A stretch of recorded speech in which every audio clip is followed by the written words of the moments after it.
ښوونځی ستاسې په کور کې. سلام علیکم. ګلونو زده کوونکو ستړي مه شئ. زه فضل کریم علمي د ښوونځی ستاسې په کور کې خپرونې په وړاندې کولو سره ستاسې په چوپاړ کې یم. زموږ د نن ورځې درس د کیمیاوي محاسبو پاتې برخه ده. د کیمیاوي محاسبو په تیر درس کې موږ د ثابتو نسبتونو تر قانونه پورې درس ویلی وو. نننی درس به پیل د متعددو نسبتونو له قانون څخه پیل کوو. متعدد معنا ګڼ ده، د ګڼو نسبتونو قانون. مخکې دی چې زه درته د کتاب سوال حل کړم، یو سوال ستاسې د تقویت او ستاسې د په دې مسلې باندې د ښه پوهېدو دپاره کار کوم. که چیرې دوه عنصرونه لکه کاربن او اکسیجن سره تعامل وکړي او دوه مرکبونه جوړ کړي، له یو څخه زیات مرکبونه جوړ کړي، کاربن مون اکساید او کاربن ډای اکساید جوړ کړي. دلته د یو عنصر د اتومونو ترمنځ د کوچنیو عددونو یو نسبت شتون لري. که چیرې زه رااخلم کاربن مونوکساید او کاربن ډای اکساید په داسې شکل لیکم او غواړم دلته د کاربن او اکسیجن نسبتونه پیدا کړم، نو تاسو ته پته ده یو کاربن ده او د کاربن کتله څو ده؟ 12. نو یو ضرب 12 کتلوي واحده کاربن دلته شته، یو ضرب 14 کتلوي واحده اکسیجن شته په کاربن مونوکساید کې.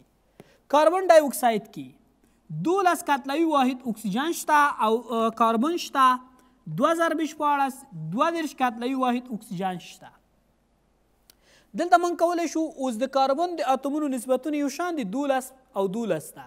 د اکسیجن د اتومونو نسبت ولیکو، نو لیکای شو چې په کاربن مونوکساید او کاربن ډای اکساید کې د اکسیجن د اتومونو ترمنځ نسبت 14، په کاربن مونوکساید کې 14، په کاربن ډای اکساید کې 22 شته. نو که چیرې دا موږ اختصار کو، یو په نسبت دی 2 شو. نو په کاربن مونوکساید او کاربن ډای اکساید کې د اکسیجن د اتومونو ترمنځ د نسبت چې د یو په نسبت دی 2 دی. البته یوه خبره زه درته دلته کومه چې دا نسبت د اتومونو نسبت نه دی. البته په دې سوال کې خو د اتومونو نسبت راغی، خو دا اصل کې د کتلو ترمنځ نسبت دی. په نورو مثالونو کې انشاءالله تاسې دو په فرق پوهېږي. موږ ډایرکټ نشو کولی چې ولیکو د یو د اکسیجن اتوم یو دی او د کاربن اتوم 2 دی، یو په نسبت دی 2. البته دا د اتومونو ترمنځ نسبت نه دی. د څه شي ترمنځ نسبت موږ لیکو؟ د کتلو ترمنځ نسبت لیکو. د مسلې د لا روښانتیا لپاره ستاسې د کتاب د 208 صفحې سوال دی، وایي د نایتروجن په اکسایدونو کې د اکسیجن د اتومونو ترمنځ نسبت پیدا کړي. موږ ګورو چې هلته نسبتونه څه ډول دي. که چیرې نایتروجن د اکسیجن سره یوځای کېږي 15 ډوله اکسایدونه جوړوي. زه هغه اکسایدونه لیکم: نایترس اکساید، نایتروجن مونو اکساید،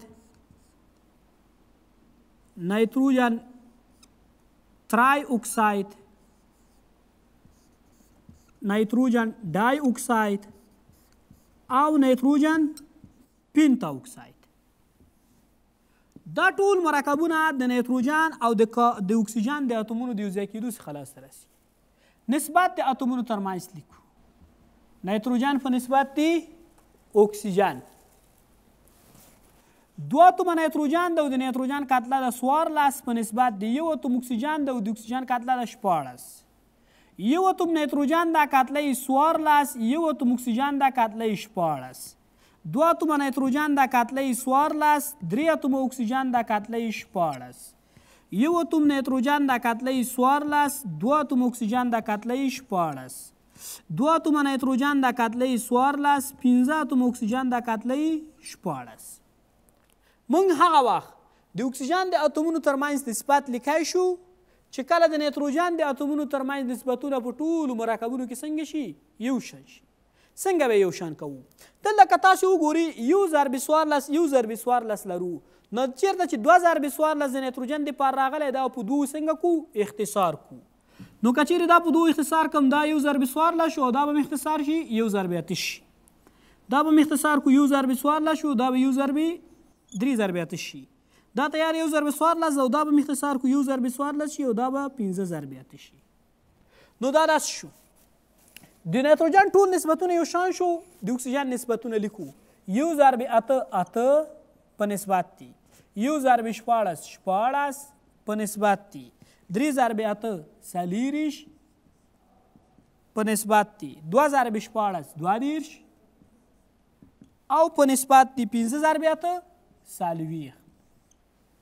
اوس موږ کولی شو چې دغه نسبتونه اختصار کو خپلو کې دا حدونه اختصار کو په اتو اختصاریږي دا به یو شي دا چې په اتو تقسیم کو 2 څلور چې په اتو تقسیم کو 3 او 2 چې په اتو تقسیم کو 4 او 4 چې په اتو تقسیم کو 15 نو د اکسیجن د اتومونو ترمنځ نسبت د نایتروجن په اکسایدونو کې یو په نسبت د 2 په نسبت د 3 په نسبت د 4 په نسبت د 15 دی البته تاسو ګورئ چې دې ضریبونو سره هیڅ دا اړخ نه لګوي ګلونو زده کوونکو یو ډیره مهمه مسله چې تقریبا ټول زده کوونکي او حتی د کیمیا بعضې ښوونکي ورسره مشکل لري هغه د کیمیاوي معادلو توزین دی موږ به انشاءالله په دې درس کې د موقع څخه په ګټه اخیستنې سره د کیمیاوي معادلو په توزین هم لږه رڼا اچوو د کیمیاوي معادلو د توزین دپاره باید تاسې لومړی سټیکیومتري ضریب وپېژنئ موږ په یو فورمول کې 2 ډوله ضریب لرو لکه زه لیکم اوبه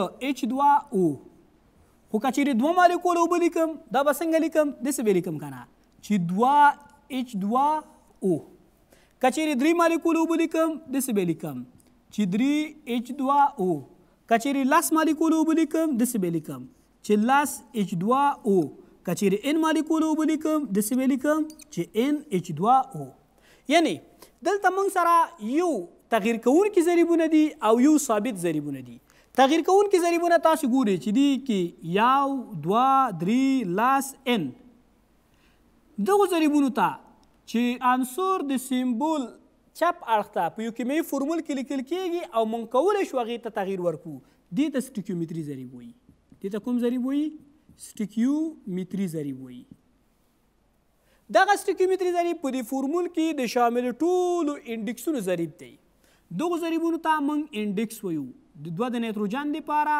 او یو د اکسیجن دپاره دې ته موږ څه وایو انډکس وایو البته موږ نشو کولی چې د کیمیاوي معادلې توزین پر مهال انډکس ته بدلون ورکړو یوازې سټیکیومتري ضریب ته بدلون ورکوو او هر سټیکیومتري ضریب په انډکس کې د ضرب په حال کې وي اوس دلته که چیرې تاسو ته څوک وایي چې د هایدروجن د اتومونو شمیر پیدا کا یو ضرب 2 اتومه هایدروجن ده په دې کې او یو ضرب یو اتوم اکسیجن ده په دې کې په دې کې 2 په 2 کې 4 اتومه هایدروجن دي همدارنګه یو په 2 کې 2 اتومه اکسیجن 3 په 2 کې 6 اتومه هایدروجن پکې ده او یو په 3 کې 3 اتومه اکسیجن پکې ده په دې کې 2 په n کې 2 n هایدروجن پکې ده او یو په n کې n اکسیجن پکې ده مثال داسې دی وی په شل مالیکوله امونیم سلفیټ کې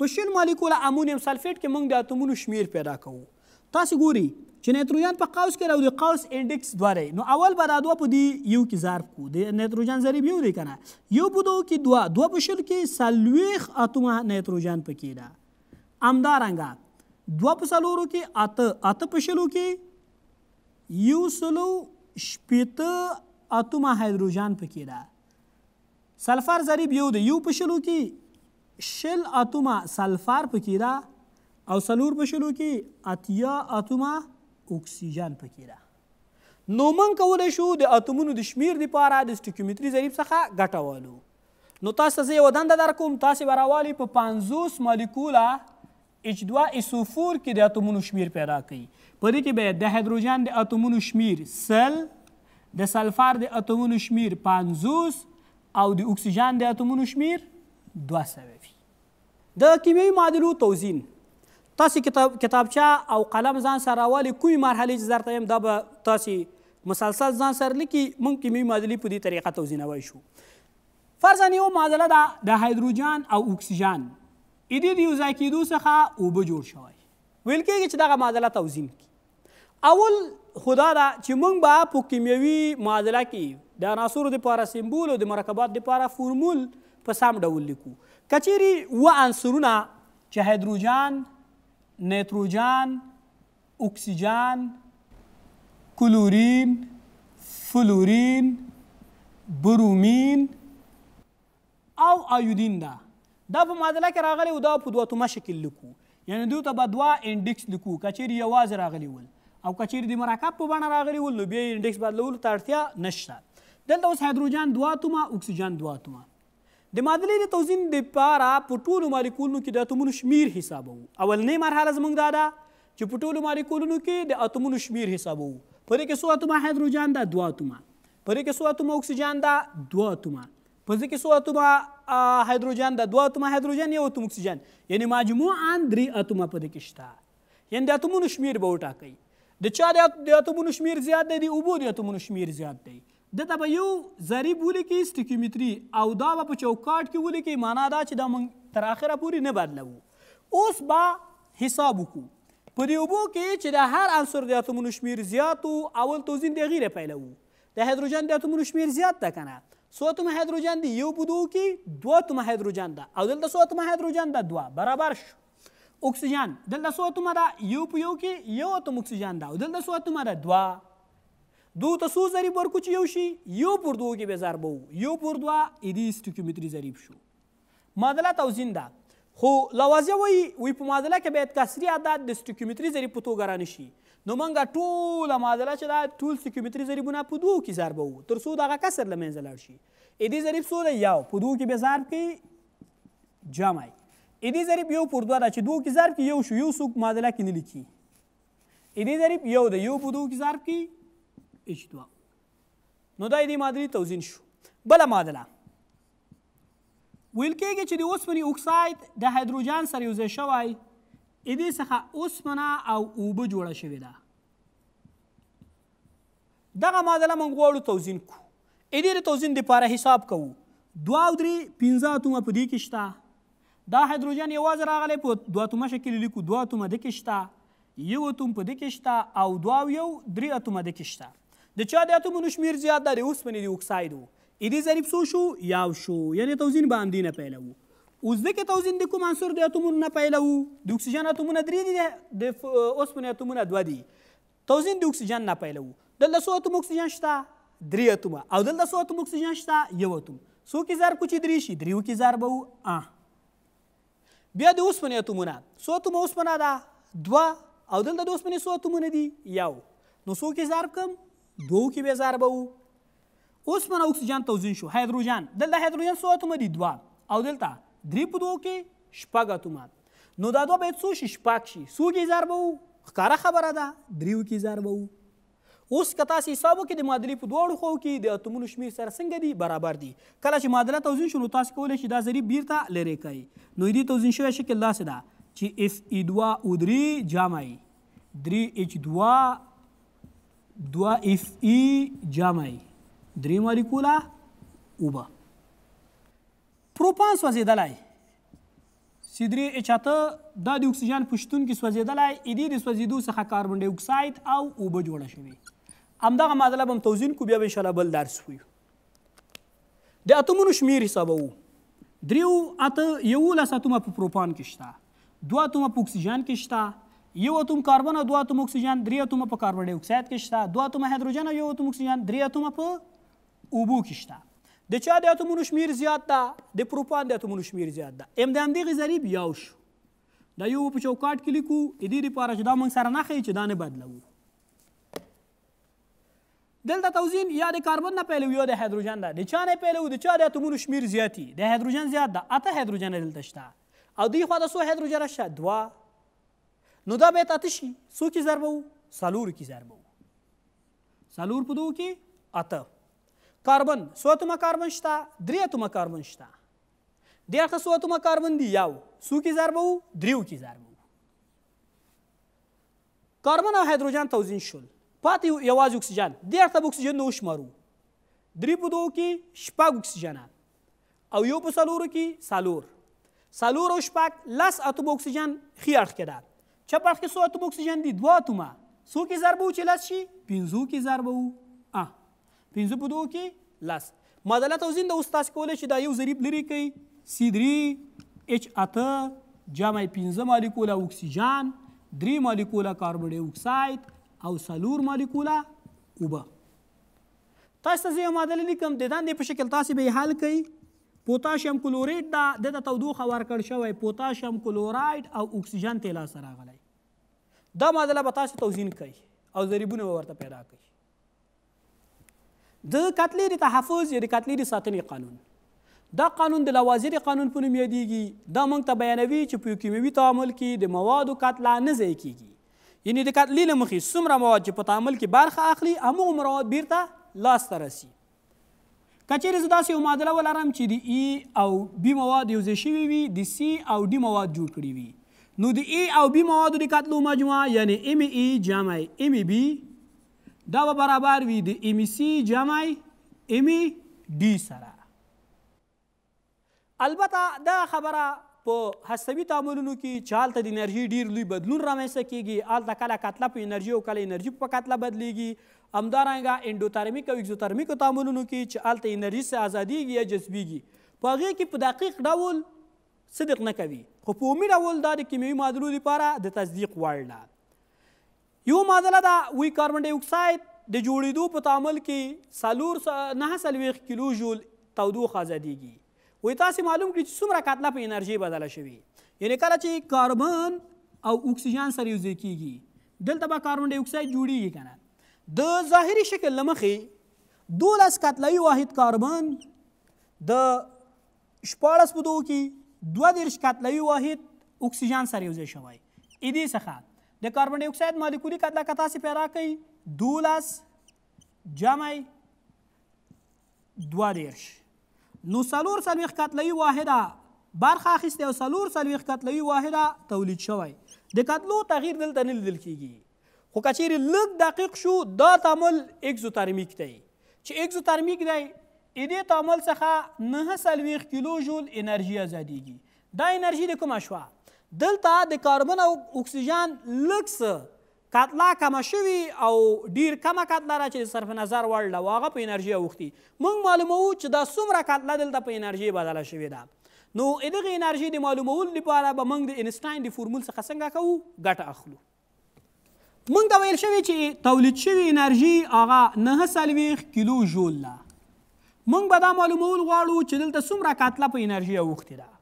د انسټاین فورمول لا ای مساوي ام سی مربع دلته به ام پیدا کوو، ام چې پیدا کوو دواړه خو یې به په سی مربع ویشو نو ای پر سی مربع.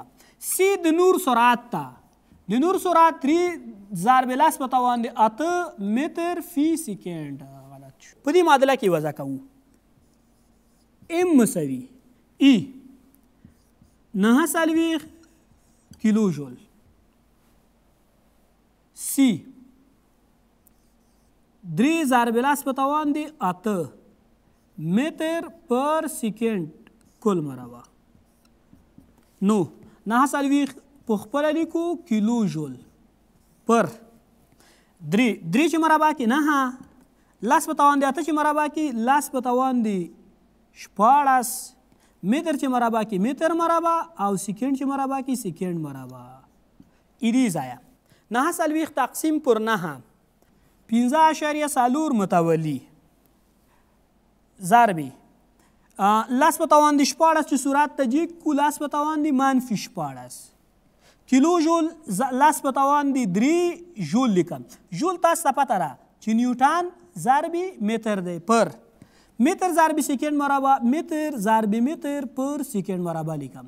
همدارنګه زه کولی شم نیوټن داسې ولیکم دا متر به دې متر سره خلاصي. نیوټن داسې لیکو چې کیلوګرام ضربې متر فی سیکنډ مربع پر متر فی سیکنډ مربع. دا متر فی سیکنډ مربع به د متر فی سیکنډ مربع سره خلاص شي. نو دلته به واحد یوازې څه شی پاتې شي؟ کیلوګرام پاتې شي. نو داسې لیکای شو چې 15.4 ضرب لاس په توان منفي لاس په توان منفي 14 ضرب لاس په توان دی 3 لاس په توان دی منفي 14 کیلوګرام. نو په دې تعامل کې به دوغومره کتله په څه شي بدله شي؟ په انرژي. دا ډېره کمه کتله ده او د صرف نظر وړ ده. سوال داسې دی د ګلوکوز د جوړېدو په معادله کې د کتلې تحفظ قانون عملي کوي. د ګلوکوز څنګه جوړیږي؟ کله چې کاربن ډای اکساید او اوبه د فوتوسنتیز په عملیه کې سره یوځای شي دې نه به ګلوکوز C12H12 جمع اکسیجن تولیدیږي. معادله به توزین کوي. د معادلې د توزین دپاره شپږ او شپږ دا ضریبونه به دلته ولیکي معادله برابره ده. د کتلې تحفظ قانون څنګه تطبیقوو؟ شپږ مالیکوله کاربن ډای اکساید د کاربن ډای اکساید مالیکولي کتله تاسې پیدا کړئ 4 شپږ مالیکوله اوبه ده، د اوبو مالیکولي کتله پیدا کې 18 دا برابر دی 180 د ګلوکوز مالیکولي کتله ده جمع شپږ مالیکوله د اکسیجن مالیکولي کتله 22 دا په دې کې ضرب کړو شپږ په څلورو کې څلېرویشت شپږ په څلورو کې څلېرویشت 200 شپږ په اتو کې 48 یو په شپږو کې شپږ او څلور لس 108 180 به په خپله ولیکو جمع شپږ په دوو کې 12 شپږ په دریو کې 18 او یو 19 دا به سره جمع کړو څلور او اته 12 یو اصل شو 302 او دا سره جمع کوي 302 نو تاسو ته پته ولګي چې تعامل کوونکو موادو د کتلو مجموعه د محصوله موادو د کتلو د مجموعې سره څنګه ده برابره ده د معادلتونو قانون دا بیانوي که چیرې دوان سره په خپلو کې سره یوځای شي په یو ټاکلي نسبت د معادلتونو قانون دا بیانوي که چیرې دوه عنصرونه په یو ټاکلي نسبت سره له یو دریم عنصر سره تعامل وکړي او پرته له کوم پاتې څخه مرکبات جوړ کړي نو دا عنصرونه په خپلو کې په همدغو کتلوي نسبتونو سره څنګه کولی شي تعامل کولی شي لکه د A یوه ماده ده او د B یوه بله ماده ده د A او C عنصرونه سره یوځای کیږي په ټاکلي کتلوي نسبت سره او همدارنګه د B او C عنصرونه یوځای کیږي په یو ټاکلي کتلوي نسبت سره دلته پاتې شونه نه پاتې کیږي نو موږ داسې وایو چې دا A او B هم په خپلو کې په همغومره نسبت سره یوځای کیدی شي لکه که چیرې د A عنصر د B د C د دریو مالیکولونو سره یوځای شي او دې نه AC3 مرکب جوړ شي نو دلته نسبت یو په نسبت دی 3 شو اتومي نسبت همدارنګه که چیرې د B عنصر د C د دوو اتومونو سره یوځای شي BC2 جوړ کړي نو دلته نسبت یو په نسبت دی 2 شو نو A او B په خپلو کې په همدغو نسبتونو سره یعنې د A یو اتوم به د B د یو اتوم سره یوځای کیږي او EB جوړوي یعنې دلته نسبت موږ داسې لیکلی شو چې یو په نسبت دی یو ستاسې د کتاب د 221 صفحې سوال دی سوال داسې دی و 1.5 ګرامه د اوسپنې اکساید شته اکساید شتون لري او په دې کې 1.1 ګرامه اوسپنه شته تاسې وایي د اوسپنې معادله کتله په دې کې پیدا کوي موږ داسې وایو چې د مادې معادله کتله د هغه مقدار مادې څخه عبارت ده چې د 8 ګرام اکسیجن یا 2 ګرامه هایدروجن سره تعامل کولی شي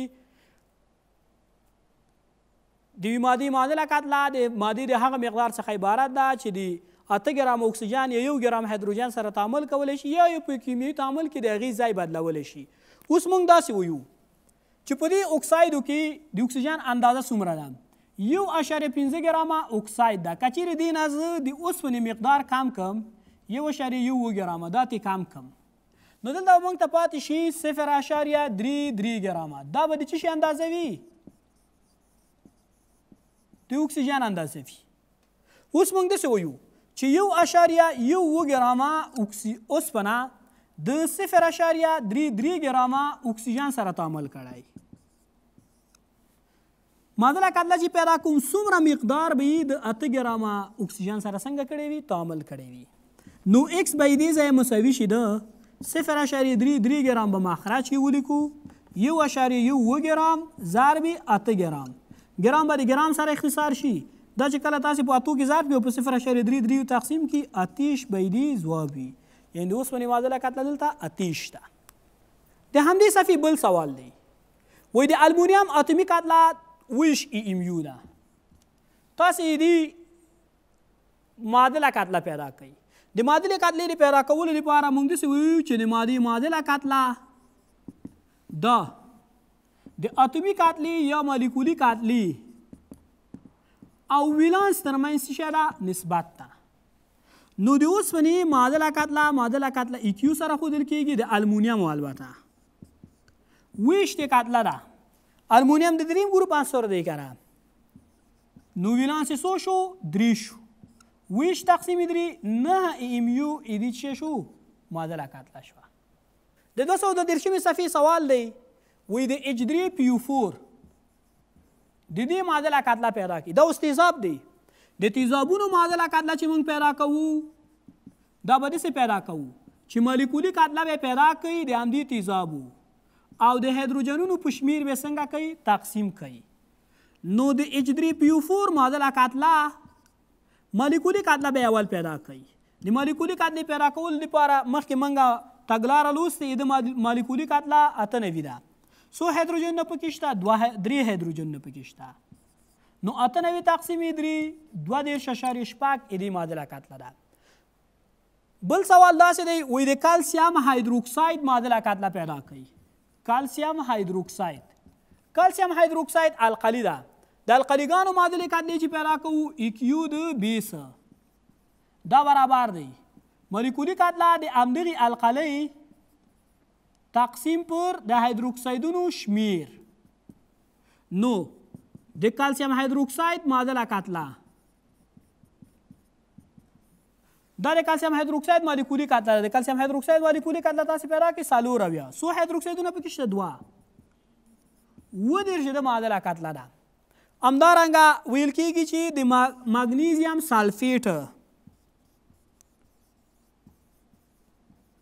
مګنیزیم سلفیټ معادله کتله پیدا کوي. دا اوس مالګه ده. د مالګې معادله کتله چې پیدا کوو دلته به مالیکولي کتله د مالګې را اخلو او د کاتیونونو په شمیر به څنګه کوو ویشو. نو زه لیکم چې معادله کتله د مګنیزیم سلفیټ دې مالیکولي کتله پیدا کوي. د سلفیټ مالیکولي کتله چې دا د سلفیټ د ایون 96 ده. 96 د مګنیزیم کتله ده. 96 100 تقسیم پر د کاتیونونو شمیر. کاتیون دلته مګنیزیم ده که نه مګنیزیم مثبت 2 چارج لري نو په 2 به ویشو. د معادله کتله 80 AMU ده. ګلونو زده کوونکو دا زموږ د نن ورځې درس و. انشاءالله روان ساعت به موږ د کیمیاوي محاسبو پاتې برخه وروستۍ برخه لولو. تر بیا پورې چې زه ستاسو په خدمت کې حاضرېږم په لوی رب مسپارم. ښه روژه ماتې ولرئ. البته موږ په دعاګانو کې هیر نه کوي. په مخه شه.